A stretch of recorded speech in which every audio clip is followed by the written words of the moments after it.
아가 진짜로 내 같은 늙은이로 괜찮겠니? 아버님은 떨리는 간절한 목소리로 내 답을 물어왔습니다. 엘리베이터에 누가 들어오든 말든 신경 쓰지 않고 나는 아버님을 간절하게 바라보며 뜨거운 행동으로 답했습니다. 나는 지금 이 사람을 가지고 싶어 해. 그에게 모두를 주고 싶어. 그의 채취에 빠지고 싶어. 인간의 본능을 은밀히 터치하는 혼자 보는 소설. 지금 바로 시작합니다. 나는 지방소 도시에서 살고 있는 38살의 가정주부입니다. 시댁에서 남편과 4살짜리 딸과 살고 있습니다. 나는 사실은 시아버지를 사모하고 있습니다. 어떻게 이런 있을 수 없는 일이 생겼을까요? 이 발단은 남편의 바람으로부터 시작되었습니다. 첫애를 낳고 나서 남편은 나에게 가까이 오지 않았습니다. 딸애가 3살 정도 되었을 때는 사실상 부부관계가 종결되었습니다. 나는 남편의 관심을 끌려고 여러 가지로 노력해 보았습니다. 하지만 내가 무엇을 잘못했는지 전혀 반응이 없었습니다. 그러던 중에 근처에 살던 친구 집에 차 마시러 갔다가 그 이야기 들었습니다. 남편의 바람 상대는 20대 여자애라고 했습니다. 남편은 조그만 카센터를 하고 있습니다. 차 수리하러 온 20대 여자하고 바람이 났다고 합니다. 임신 후부터 내가 카센터 오는 곳을 너무 싫어해서 안 갔습니다. 너무 억울해서 저녁에 들어온 남편한테 울면서 물어봤습니다. 근데 그 말하는 바람핀 이유가 어처구니 없었습니다. 내가 엄마가 되어서 여자로서 매력이 없어져서 그랬다고 했습니다. 뻔뻔스럽게 미안한 기색도 없이 그 말을 하는데 기가 막혔습니다. 너무 화가 나면서 또 한편으로 너무 슬펐습니다. 그때부터 남편은 대놓고 나에게 관심 없다고 바깥으로만 돌았습니다. 이혼하자는 것인지 생활비도 잘 주지 않았습니다. 근처에 사는 시아버지께서 그 이야기 듣고 남편을 호되게 혼냈습니다. 하지만 평소에 아버지와 사이가 좋지 않아서 신경도 안 썼습니다. 공무원 출신의 아버님은 명문대 출신의 둘째 아들을 편애했습니다. 어릴 때부터 사고뭉치였던 큰아들 남편이 마음에 들지 않았습니다. 나는 영원히 씻을 수 없는 상처를 남편으로부터 받았습니다. 여자로서 끝났다는 그 말이 너무 가슴 아팠습니다. 정말 용서할 수 없는 잔인한 말이었습니다. 이혼해야겠다는 생각이 머릿속에 꽉 찼습니다. 이혼은 꼭 해야겠지만 혼자 살아가는 것도 정말 막막했습니다. 눈에 넣어도 아프지 않을 어린 딸을 포기할 생각은 없었습니다. 저는 어릴 때 술주정뱅이 아버지 밑에서 자랐습니다. 어릴 때 아버지의 가정폭력으로 어머님은 너무 고생하셨습니다. 우리 남매를 끝까지 지킨 엄마 때문에 정상적인 성장을 했습니다. 그래서 저는 어린 딸을 절대로 포기할 수 없었습니다. 성장 과정에서 남자에 대한 막연한 두려움이 있었습니다. 그리고 남자에게 먼저 다가가서 애교를 부리지도 못했습니다. 그래서 남편에게 여자로서 매력을 상실한지도 모릅니다. 하지만 먼저 다가서 준다면 정말 순정을 바쳐 사랑하는 성격입니다. 그리고 저는 특별한 기술도 없고 경력도 별로입니다. 이 조그만 도시에서는 밥벌이 될 적당한 직장도 없었습니다. 어쩔까 하고 고민에 고민을 하고 있었다. 혼자 끙끙 앓으며 몇 개월 고민하고 있었습니다. 그러던 차에 시아버지가 찾아와서 저에게 말을 했습니다. 아버님은 평소에도 손녀 보러 가끔 오시는 편입니다. 아버님은 손녀에게 참 아낌없이 베푸셨습니다. 그날은 어렵게 말을 꺼내셨습니다. 민경 엄마, 40 넘은 아들이 바람이나 피우고 가정을 잘 건사하지 못해 너를 슬프게 했구나. 정말 너에게 애비로서 면목이 없구나. 하고 나에게 미안함을 표현하시며 이런 제안을 하셨습니다. 눈치를 보아하니 아들이 생활비도 잘 안 주는 것 같으니 불편하겠지만 시댁에 들어와서 같이 살면 어떻겠냐고 물었습니다. 아버님은 평소에도 아주 매너가 좋으신 분이었습니다.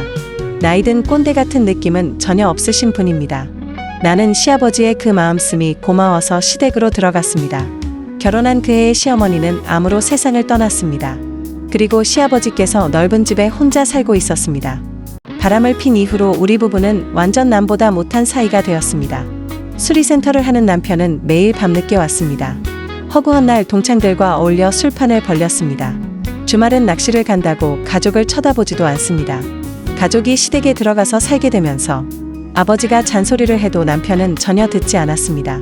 아버지 믿고 점점 더 심해지는 것 같았습니다. 아버님은 두 모녀가 안쓰러워 같이 있으려고 노력했습니다. 매주 말 새로운 장소를 찾아서 드라이브를 가자고 합니다. 나도 처음 한두 번은 어색해서 거절을 했습니다. 하지만 아버님의 그 정성과 진실함에 뿌리칠 수 없었습니다. 차츰 시간이 흐르면서 아버님하고 드라이브를 즐기게 되었습니다. 특히나 딸이 할아버지하고 다니는 것을 너무 좋아했습니다. 매주 근처의 유명한 테마파크나 명승지에 다녔습니다. 아버님은 올해 62살인데 나이답지 않게 너무 건강하십니다. 60대라고는 아무도 믿지 않으시고 50대로 보이십니다. 같이 살면서 알게 되었지만 정말 자기 관리를 잘하시는 분입니다. 오랜 공무원 생활로 연금도 넉넉히 받으시고 적지 않은 재산도 있습니다. 배려해주시고 따뜻한 아버님이 존경스럽고 고마웠습니다. 항상 바쁜 척하고 이기적인 남편하고 비할 바가 못 되었습니다. 드라이브를 갔다 와서 아버님과 가끔씩 맥주도 한 잔씩 하게 되었습니다. 유머 있고 자상한 아버님과의 맥주 한 잔은 나를 편안히 풀어줬습니다. 언제부터인가 나는 아버님을 남자로 보기 시작했습니다. 드라이브 중에 마치 연인처럼 부부처럼 대화를 나누게 되었습니다. 아버님 왜 연인이 없으세요?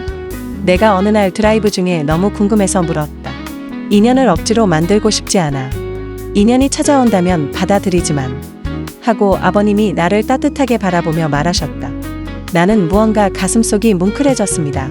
훌륭하신 아버님의 인격이 와 닿았습니다. 바깥에서 저녁 먹으면서 술 한잔 하시고 내가 운전해서 오겠다고 말씀드리면 자기 편하자고 며느리 불편하게 하면 안 된다고 절대 그러지 않는 분이셨다. 나를 여왕처럼 배려하시려고 항상 애를 쓰는 모습이 고마웠습니다. 어느 날 가까운 남해안에 가서 저녁을 먹고 왔습니다. 밤에 맥주 한잔 하면서 아버님이 말하셨다. 민경 엄마 올해 몇 살이지? 이제 곧 40이에요. 와, 내 눈에는 29살 새색시 같이 보여. 아유 아버님 무슨 말씀하세요? 놀리지 마세요. 부끄러워요. 그런가 내가 좀 취했나봐. 미안해. 아가 생일이 다음 달이지. 생일날에 근사한 곳에 가서 축하해주고 싶구나. 그 말을 듣는 순간 갑자기 감동이 밀려왔습니다. 아, 이 사람이구나 내가 찾던 사람. 나에게 변함없이 따뜻한 애정을 보내줄 수 있는 사람. 어릴 때 아버지로부터 받은 상처, 남편으로부터 받은 상처를 치유해줄 수 있는 사람이구나. 아버님은 평소와 같이 따뜻한 시선으로 나를 바라보았습니다. 그 눈빛을 보는 순간 몸 깊은 곳에서 뜨거운 열기가 올라왔습니다. 갑자기 내 몸 깊은 곳에서 소리쳤다. 아, 저 남자의 부드러운 가슴에 안기고 싶다. 둘이서 멀리 가서 근사한 식사하고 싶어요. 하고 나도 모르게 본심이 나와버리고 말했습니다. 그래 그렇게 하자. 아버님이 답했습니다. 마음속 깊이 기다리던 내 생일날이 되었습니다. 딸아이는 근처에 사는 친한 친구에게 잘 부탁했습니다. 평소 관심도 없는 남편한테도 친구 만나러 부산 간다고 문자까지 했습니다. 물론 그는 내 문자에 답변도 안 해왔습니다. 나도 그가 누구와 어떻게 시간을 보내는지 신경 쓰지 않습니다. 아침부터 미용실 가서 헤어 메이크업을 했습니다. 최대한 신경 써서 차려입고 아버님 차에 탔습니다. 아버님은 눈이 부시다는 표정으로 나를 맞이했습니다. 이윽고 차는 스르러 미끄러지듯이 달려나갔습니다. 차 안에는 미묘하고 뜨거운 분위기가 흘렀습니다. 아버님은 내 마음을 눈치채고 있으려나 너무 궁금했습니다. 차가 고속도로를 들어서자 나는 아버님 손을 살짝 잡았다. 아버님도 내 손을 부드럽게 되잡아 왔습니다. 그것만으로 나는 이미 깊은 곳에서 뜨겁게 반응이 오고 있었다. 아버님이 내 손을 쓰다듬을 때마다 나는 마음에서 뜨겁게 반응했습니다.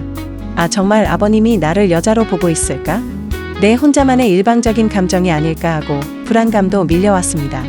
아버님이 나를 데리고 간 곳은 부산의 고급 호텔, 레스토랑이었습니다. 최고의 호텔 풀코스로 우리 둘은 식사를 즐겼습니다. 아버님 너무 잘 먹었습니다. 맛있었습니다. 이렇게 행복했던 적이 언제였는지 모르겠네요. 아버님이 따뜻하게 미소 지었습니다.